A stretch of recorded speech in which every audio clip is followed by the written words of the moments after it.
What's going on, everybody? Welcome into another episode of Fantasy Alarm Sports Talk.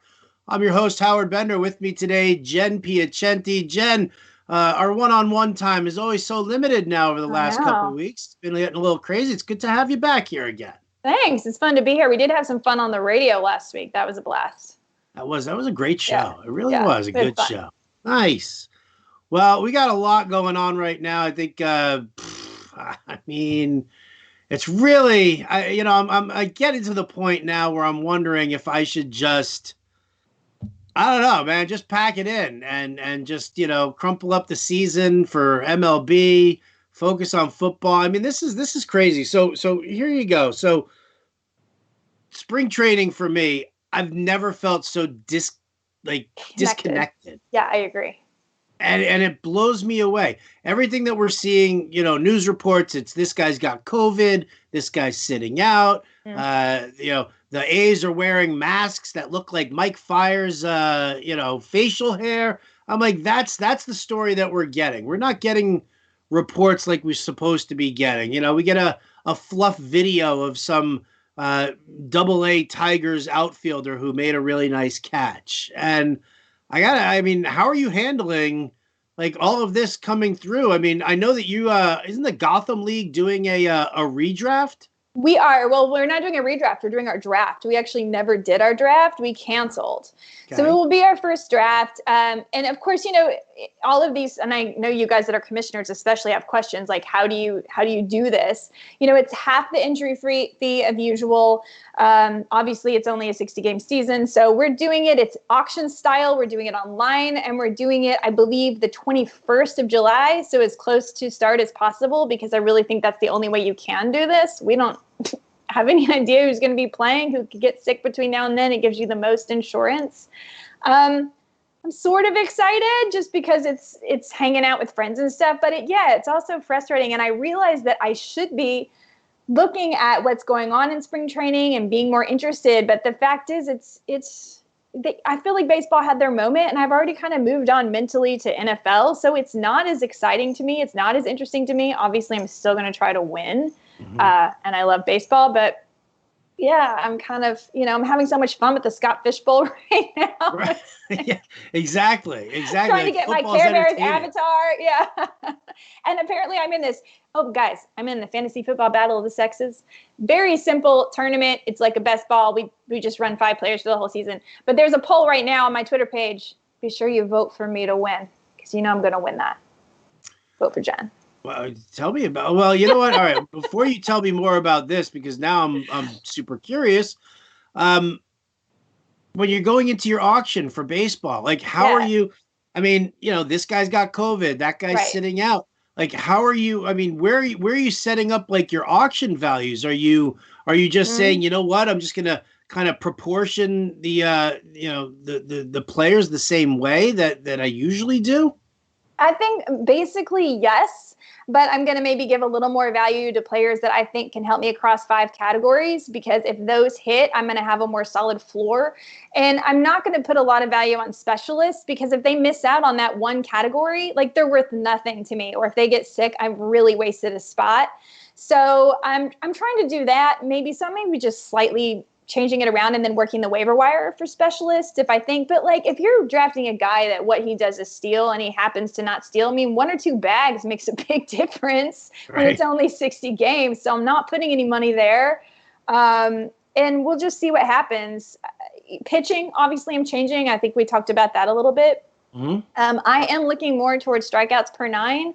And, now we have a 3-batter minimum. So I think there could be long relievers that could be as useful for you over the course of a week as some of the starters. They've already said in some of these places like Dave Roberts, he's not going to let his starters go more than 4 innings. And now we know David Price is out. So some of these guys that we thought were going to be relievers might be starters, long relief. I like people like Carlos Martinez. I like Dustin May. I like Ross Stripling. I like Seth Lugo.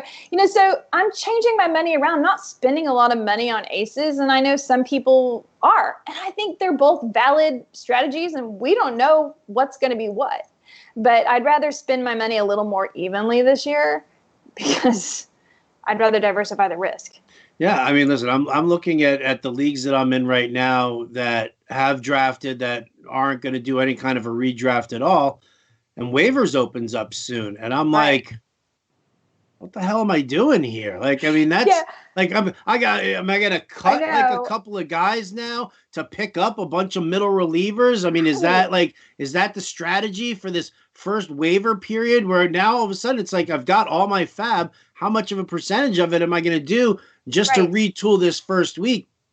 Common sense kind of tells me because we don't know, I don't want to overinvest, but Right. for the same token, you know that some people are going to come right out of the gate guns blazing. I mean, it's going to be a lot of luck, but I'm with you. Like, I got my Slam email this morning about when waivers are going to run, like twice, twice in the season. Like, one is like July 27th. I was like, July 27th? What am I going to know on July 27th? Maybe a little bit, maybe nothing. I got that. And the same time, I'm getting my Battle of the Sexes emails and my Scott Fishbowls. And it's like, when have we ever had a time where we're there's so many sports elements, and I love it. Don't get me wrong, but it's definitely like normally MLBs, you're already in a rhythm, and then you're starting with NFL. And now it's like, it's just such a crunch with so many unknowns. There's going to be a lot of luck. I definitely feel like I am moving more towards wanting to do more sports wagering this year than seasonal. I mean, I'm going to do both. I'm like, I'm ready to turn tail and just hide in a corner somewhere. I'm like, I don't even know if I want to do that. I mean, it's crazy. I mean, I just finished, I did all the work on the NFL cheat sheet for the NFL draft guide at Fantasy Alarm. And I'm like, well, damn, now I got to go back and I've got to redo the MLB cheat sheet, which I did Right. once they announced all the, everything happening. But now that Now you got everybody's, to take people out. I and I'm like, mean, where am I Mike going Leake. here? No, Mike Leake. What are you going to do? No, but really, David Price. That's a big one. That's a big one. David Price, Nick Markakis. I Big mean, there are a Markakis, number of big guys who have one. opted out already that now I'm like, shoot. I'm not saying shoot. I'll tell you that. Yeah, I had David Price in one of my leagues, and I also had Syndergaard in that league, right? So, Yeah. Oh, I've like, got Price in a bunch of places also. Bowden was so high on him, for the Dodgers the this year, and Dodgers. I like, I Yeah, totally got hooked on that, and I mean, yeah, it's nerve wracking. It's it definitely nerve is. wracking. So let's go even worse now, Okay. because now we've got all the COVID and Right. trying to figure out your MLB season, but now all of a sudden we're also expected to figure out our NFL season Mm-hmm. at the same time, and you've got like Dalvin Cook saying that he's going to hold out. You've got Joe Mixon who said that he could hold out, and now you've got Raheem Mostert, who's like, you guys gave me Right. this 3-year deal, but I was just a special teamer then. And, now all of a sudden I'm the number one running back, so I want more money. I Trade me. mean, can't blame him. I think I would. He only wants like 4.5. I mean, he just wants to get paid the same as Tevin Coleman. Well, that's bullshit, I though. mean, Like that, no, you know what? And now I'm going to swear on the live all stream. right. That's total bullshit because here's the deal: is that he asked for the 3-year extension because he wanted the security, Mm-hmm. right? He was trying to work his way up on the roster, and we had no idea. He had no idea what was going to happen. So he gets, his $3 million or whatever he wants. He gets the 3-year deal. He's got the security, takes care of his family. Okay, fine. If you're hurt, then this covers you for that. But if Raheem Mostert is still just a special teamer or he sucked, I mean, does San Francisco get to come back to him and be like, "Hey, dude, you're terrible right now. We want you to give back a million and a half on this deal." No, they don't. But I mean, I think that's the risk that he's taking. Like, he's asking for a trade. Like, he may get it or he may not. I think they still will come to some sort of a deal in San Francisco. Well, he better because there's no market. There's no market no for a market. running That's back. why I think they're going to come to some kind of a deal. I mean, if he did go, where do you think he would go? There's Tampa no Bay place to still? put him. Anywhere? There's really no No. place to put him. Like, figure it out. I mean, maybe the Jaguars trade Leonard Fournette, Mm-hmm. and then they need somebody. But I mean, listen, you could look at every team, and here you go. I'm just doing. Arizona doesn't need him. Atlanta, maybe if Gurley gets hurt. Okay. I think he could be a backup for Gurley. Ravens but would he make more than $4.5 million to do that? No. And nobody's giving him a 3-year deal on that as well. Like that's what kills me so much, and this is what's disillusioning me. Basically about sports in general is that all these guys are like me. Shelf life of a player, shelf life of listen, yes, you knew the boat you were getting into, dude. You knew that this was what comes with the territory. You know NFL contracts aren't guaranteed because the CBA that was just recently signed. So what the hell is the problem with you? Where now all of a sudden everybody's going to hold out, everybody's going to demand a trade and whine and cry like that. I mean, screw it. I would almost say you tell all these players to go F themselves and go, go hope that maybe go play in Canada or hope maybe that somebody takes over the XFL again because Well, this is garbage to me. Garbage. let me ask you this. Does it change how you feel about Tevin Coleman or even like Devonta Freeman that this whole Raheem Mostert thing is started? Because I already saw things seems like switching around in SFBX just from that one story. Oh, well, I think everybody overreacts to the news. Everybody's overreacting to the news. It's like he demands a trade, and I got like 3 messages from people immediately being like, "Oh man, I took Raheem Mostert in the 4th round. I'm screwed. What am I gonna do?" Nothing's happened. Nothing has happened. It's a negotiation tactic. So I'm not bumping up Tevin Coleman anymore. Devonta Freeman. I mean, come on. If San Francisco isn't going to bump up the salary for Raheem Mostert, you think they're going to meet Devonta Freeman's salary demands? I think Devonta Freeman at this point might realize he just needs to work for whatever he can get paid. But then again, maybe not. I mean, who turns down $4 million? $4 million a year. 1 year deal. Prove yourself. There you go. And you know what? If you're sitting behind Chris Carson the entire time, guess what? Well, then you're still getting $4 million to play a role, to be a role player. Yeah. It's driving. I'm bonkers, Jen. I'm bonkers over this. It's driving me up just a friggin' wall. You are bonkers. It's okay. Just no. Just the weird. It's 2020. 2020 is about, but you're right. Like this whole like holding out drama, and again, like we talked about this with MLB in the middle of a global pandemic. This is just like. It just looks even worse. Everybody just calm down, be happy with what you have. There are so many people out of work. There are so many people that never get to play professional sports. I mean, even my friends that are on Broadway, it's really sad that they're not going to have Broadway back for a long time. I get it. But we were privileged to ever work at that kind of a level when we were in New York City. You know, I got to sing at places in New York. I was privileged. I always knew what I chose to do was incredibly risky, that at any moment that could get taken from me. It's a risk you take. And to whine and cry about it now, like there are people that can't support their families, to whine and cry about kind of my vanity career, singing on stage, that I can't go back to doing that for the next 9 months. Like nobody wants to hear that. Don't feel sorry for yourself. You're right. I got into a business here where it's like, sports are always going on. Sports are always going to happen. That's what I thought. I was like, well, I can always do sports. Forget this singing. Like you're unemployed for months at a time, and then you get a good job, and then you're begging someone to hire you again. You're competing. It's awful. Sports is secure. Wah, wah. It's unbelievable. It's Sorry, absolutely Dad. Unbelievable. So did you see? So I don't know. What round are you in your Scott Fish Bowl? I think we're finally in round 11, 10 or 11. Wow, I think it's 11. So slow. And I'm in a little bit of trouble. Okay, guys, I'm in a little bit of trouble. I have 2 quarterbacks. They have the same bye week, and there's only crap left. So that's the only place I'm in a little bit of trouble. The rest I'm feeling good about. So I was like, oh, I could still get Drew Lock. And then I went back and looked, and it was same freaking bye week. Like, no, so bad.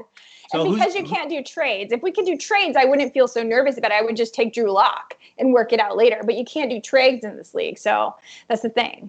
So who do you have and who's left? I have Kyler Murray and I have Ben Roethlisberger. And who's left that I can basically use is like Ryan Fitzpatrick, maybe if he makes it past week 8 as the starter, right? And then Justin Herbert, who I have to assume he's going to take over as a starter, and then even like Dwayne Haskins and Case Keenum, they have the same.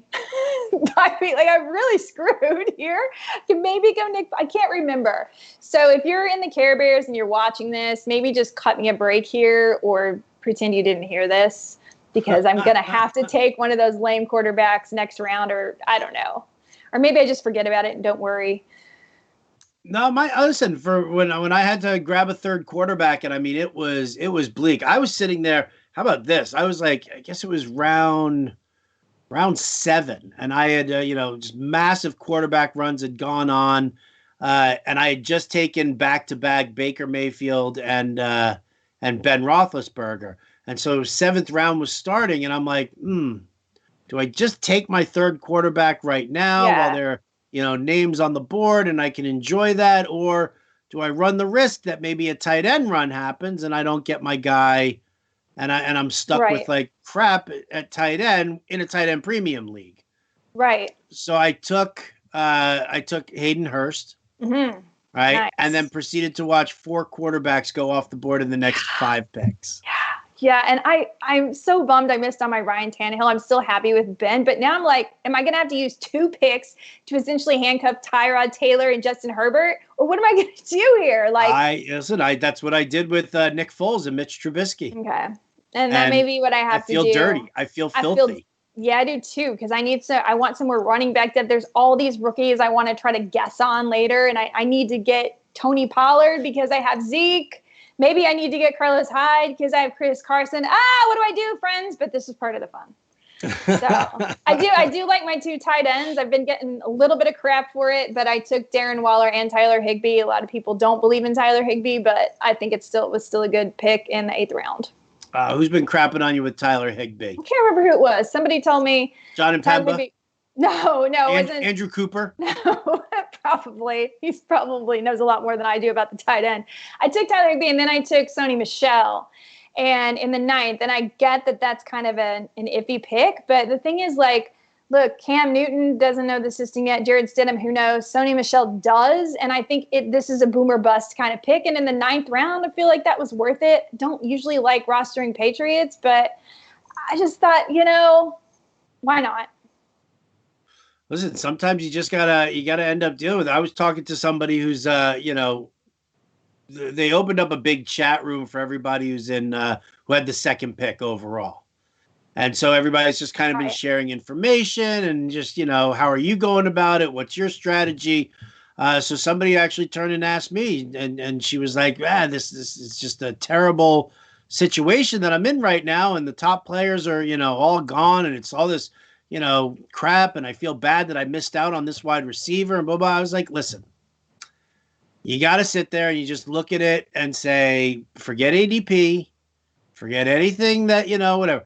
You pick players you like, you expect to do well, you want them to do well, you want to root for them, and you make it fun for yourself. Because if you're going to sit here and you're going to agonize over your 12th and your 13th round pick and talk about how you're lamenting over what went down in the 8th or 7th round, then you're going to drive yourself nuts. I mean, especially with the way that all your drafts are, like everybody's drafts is taking forever on these. So, like, you're literally going to sit there for the next week and a half and just, kind of beat yourself up about for regret picks or not doing something or, whatever. So I'm like, just stop doing that. Have fun. Yeah, I think that's one thing we need to remember is, first of all, this is for charity. So any awareness, anything we do, we're donating to a good cause. A lot of us are making donations on the side. We're doing side bets, all kinds of things for money. And it's supposed to be fun. Like, yeah, of course we want to win, but it's supposed to be fun. Fantasy football is supposed to be fun. When the joy gets out of it, then what's the point?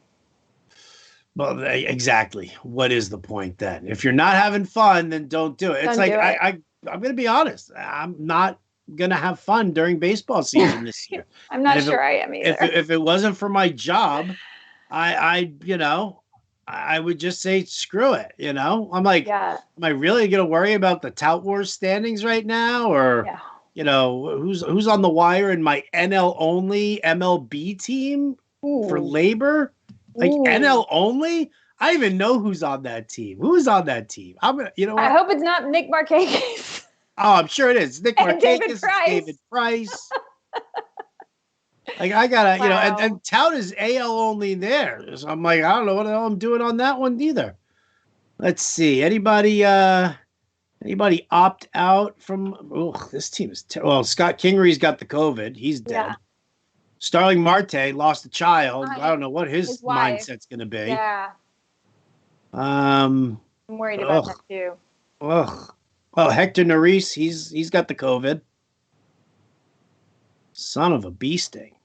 Yeah, I have a lot of Hector Neris.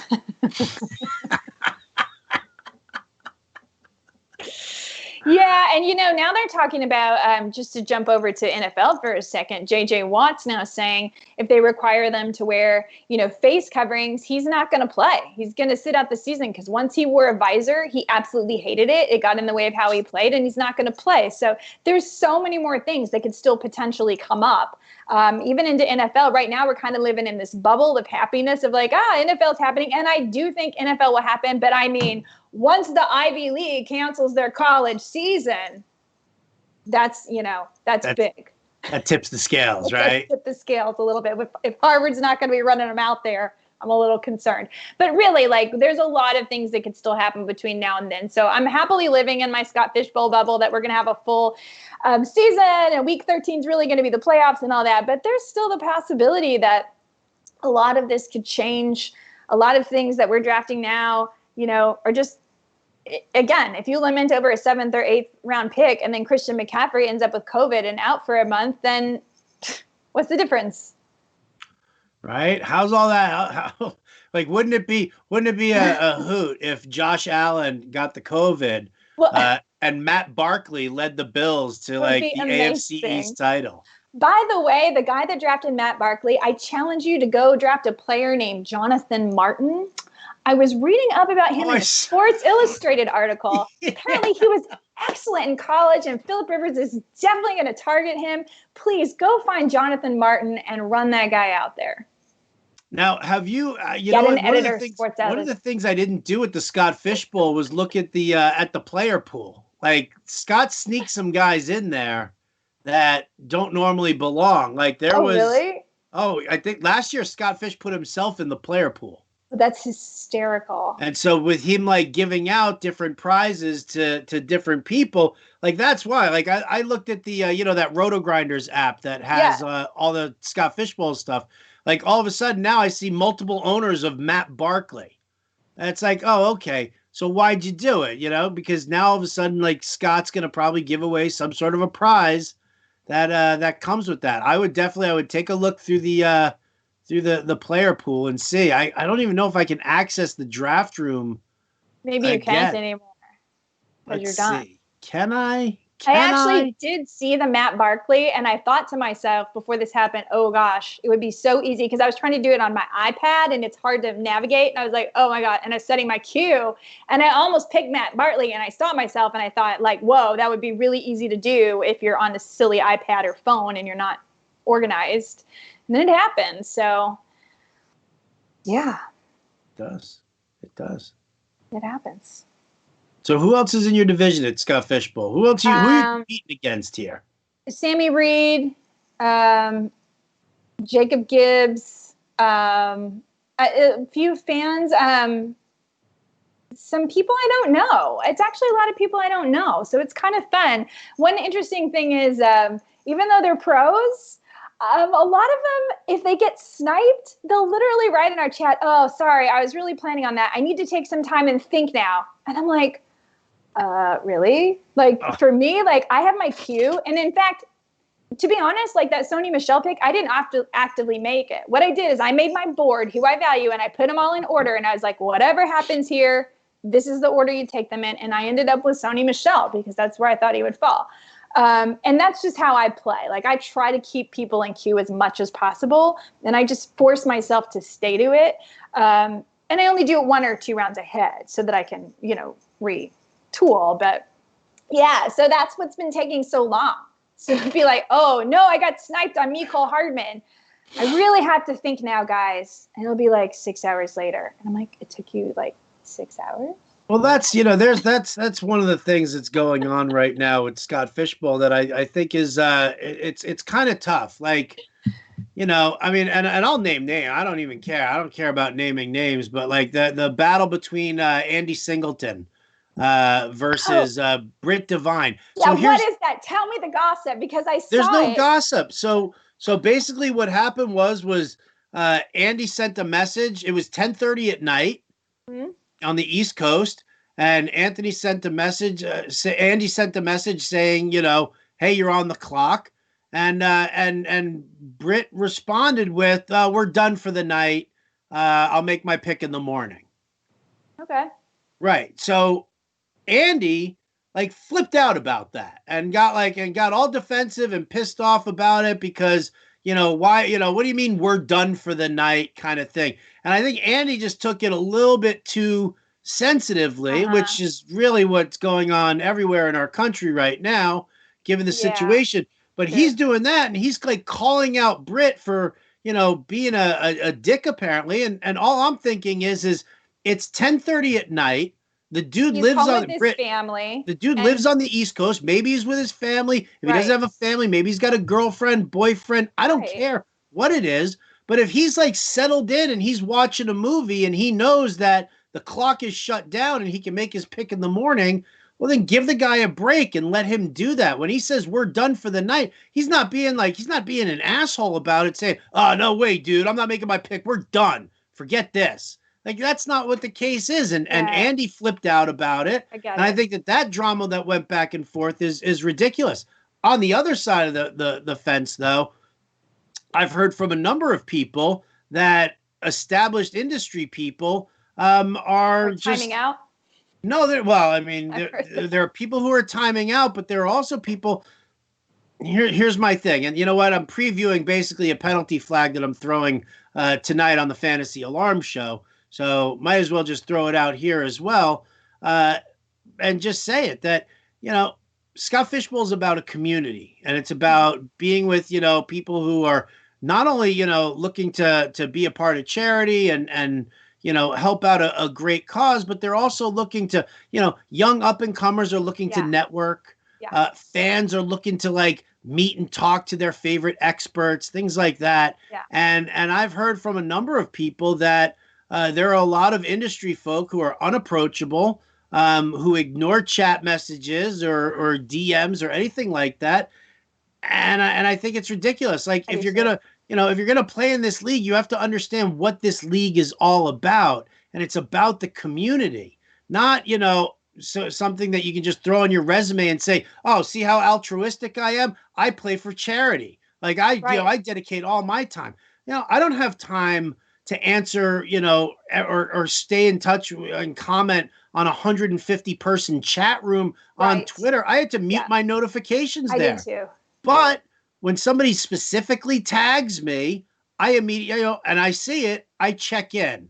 And I, if somebody wants an opinion, if somebody has a question, then that's what I do. So the same for me. I had to mute the conversation because it was just so much and I couldn't handle all the notifications because everyone's so excited. But I have had people private message me one-on-one or at me in the chat, and I always answer them because I don't understand what the point is of us doing what we do if we're not helping people. Right. And I guess that's part of the philosophy at Fantasy Alarm and why I love Fantasy Alarm. None of us think that we're any different than anybody that's playing. We just happen to be lucky enough to get to talk about it and in the middle of our day. And so we have that joy and we have that fortune, and we want to be able to share that with you because you guys are out there working your accounting jobs, working whatever, and you love fantasy football. So let us help you. Like, we get to do this. Let us help you. And I think we should always be approachable. This is all about having fun and the joy of it. And also younger people trying to network in the industry, really important that people like you. I mean, this is something I always said about like Lenny Melnick, Scott Engel. There are lots of people in the industry that are so good in encouraging young talent. Those are the people, they're good, they're positive. Reach out to them. And the people that do that, I hope they get so much good karma. Howard, you're first and foremost among them. I mean, Howard helped me. I mean, I wouldn't be here without Howard believing in me. I wouldn't. And Rick Wolf believing in me. And now we have so much fun, and that I'm just so grateful. And I hope I can always be there for anybody that reaches out to me as well. You're paying it forward. John and Pemba the other day, I was in a draft with him, and he was talking to to somebody in the chat about podcasting and stuff, and Right. just encouraging them, find your voice, separate Yeah. yourself from the herd. This, just get it going, do it every day. Like that kind of stuff. It's like, yeah, you definitely need to pay that forward. I mean, John is, I mean, God, I remember I hired John, right? He was doing news and notes over at Fantasy Alarm. He's now the managing editor at Fantasy Alarm. John's He's so good. on Sirius XM, with a weekly show with Fensty on Alarm After Hours. And I mean, so it's, yeah, I mean, listen, dreams do come true, but you just can't be my what I'm saying though is you can't be in this industry and be a dick to people. Nope. You got to look for ways to help bring the community together, to really just, help out as much as you possibly can. And if you're not doing that, screw you. Don't join in a Scott Fishbowl league, because you're only doing it so that you can tell people that you're playing for charity and that you donated to Fantasy Cares, and you retweeted a message a couple of times. I mean, that's bullshit. So yeah, I'm with you. On that note, we're out of time. We're out of time. Closing, right? We're closing the show on "Don't be a dick." That's it. That's all we're asking. Just don't be a dick. Be nice, everybody. It's 2020. You know what else is contagious besides COVID? Kindness. Kindness is contagious. Kindness is contagious. Mic drop moment there. That's going to do it for us on Fantasy Alarm Sports Talk. Big thanks to Matt Sells for always producing. Big thanks to Jen Piacenti for everything. Jen Piacenti. I'm Howard Bender. Thanks so much for watching Fantasy Alarm TV. We'll catch you next time.